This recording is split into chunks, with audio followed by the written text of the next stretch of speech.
આગળ સમાચાર પ્રાપ્ત થઈ રહ્યા છે। આજીવનની સજા ફટકારવામાં આવી છે। જે રીતે કહી શકાય કે ભરૂચ અંકલેશ્વરમાં સેશન્સ કોર્ટે આરોપી ઠાકુરને આજીવન કેદની સજા ફટકારી છે। વર્ષ 2010માં થયેલ 12 વર્ષની બાળકી સાથે દુષ્કર્મના મામલે રમી રહેલ બાળકીને ચોકલેટની લાલચ આપી દુષ્કર્મ આચર્યું હતું। બાળકીના પગ બાંધી દઈ હત્યાની કોશિશ પણ કરવામાં આવી હતી। રમી રહેલી બાળકીને ચોકલેટની લાલચ આપી આરોપીએ દુષ્કર્મ આચર્યું હતું, જેને આજીવન કેદની સજા ફટકારવામાં આવી છે।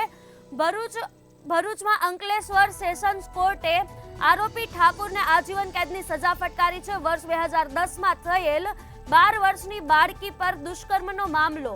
રમી રહેલી બાળકીને ચોકલેટની લાલચ આપી દુષ્કર્મ આચરવામાં આવ્યું હતું। બાળકીના પગ બાંધી દઈ હત્યાની કોશિશ પણ કરવામાં આવી હતી। જે રીતે સમાચાર પ્રાપ્ત થઈ રહ્યા છે, રમી રહેલી બાળકીને ચોકલેટની લાલચ આપી આરોપીએ દુષ્કર્મ આચર્યું હતું।